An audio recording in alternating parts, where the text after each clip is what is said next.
Hello, good afternoon. My name is Arpit Jaiswal, and today me and my team, which is all comprised of Rose Yadav, Arnav Agrawal, Ridham Mittal, and myself, Arpit Jaiswal. Today in PBL, we have made a social media website, which is Socio Hub, and it is a social media website which we have developed using Monstack.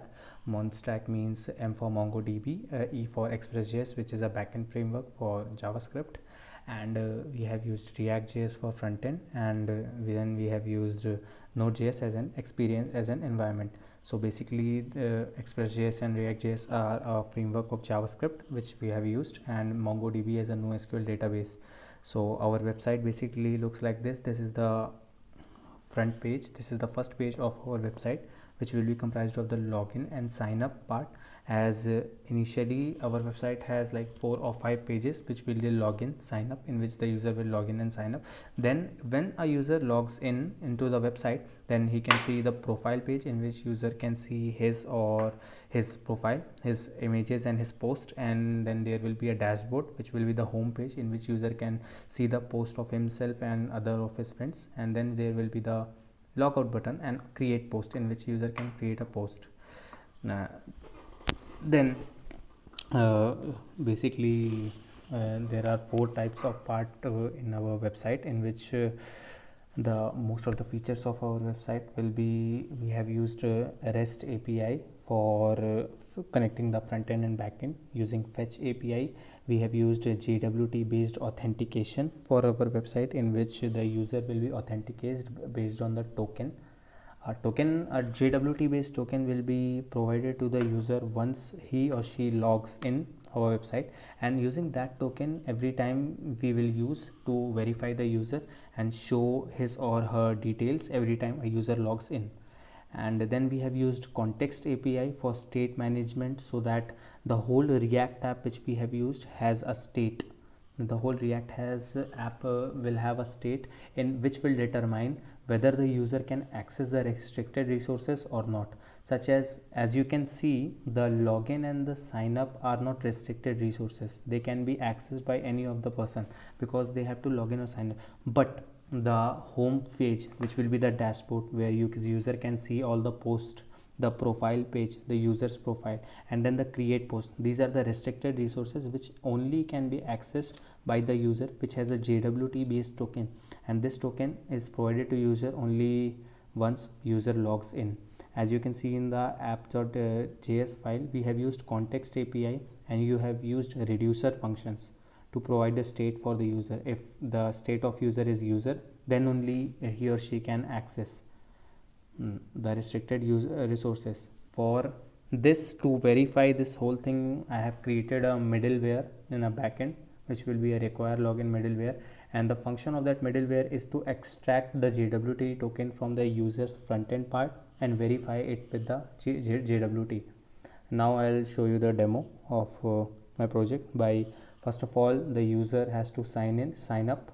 So that in the sign up, the user has to provide his name, email and password, which will be stored in our MongoDB database. And then once user logs in, it will be verified through the database, and then only if both of them are matches, then only user can log in. So as you can see, the name of the user was user, and email, all those things. Once the user signs in, it is redirected to the login page, so that once you enter the right email corresponding to right password, you can log in and you will be seen. And once you log in, the backend will provide you with a JWT based token, and that token will be used to access. Currently you are looking at the home part, which has post of to user Arpit, and as you can see here in the Google Chrome web tool, in storage, the user and JWT is stored. In user, it has the ID, name and email of user, which will be the data in the local storage. Every time once a user logs in, or this JWT and user will be stored in the local storage, and once user logs out, the local storage content will be erased. Then there is a create post page in our website front end, where that particular user can create a post and save it, and that post will be visible in the dashboard. So it will have a title, body, and then user has to upload an image. And that once a user clicks on upload post, First, the image will be posted on Cloudinary, which is the third party application I've used, and then the URL of that post will be stored in our MongoDB. Now you can see that the third post is visible in our dashboard. I say just like that, every post it will be visible in our dashboard. And then we have profile page, in which the data of the user, the profile will be visible, his name, his followers, and his post done by the user. And you can see the functionality of logout. Like once user logs out, you saw there was the user and JWT data, but once user logs out, he will be redirected to sign up page. And now if you see, if you see towards the Chrome developer tool, in the storage, local storage, there will be no data because the data is erased. And if there is no JWT token, which means the user cannot go through the restricted resources, so that user has to log in, and that's it. And now this is the first version of our application, and in second version, like in 10 to 20 days, I'm going to release some more features like and dislike, to follow a user and unfollow a user, and only those data will be visible to you who to whom people you follow. Only those data will be visible to you in your dashboard, otherwise it won't be visible. And like and unlike, then I am thinking of adding like chatting options, I'm thinking of adding audio calls, and most importantly the third party authentication, which will be user can log in through their Google accounts.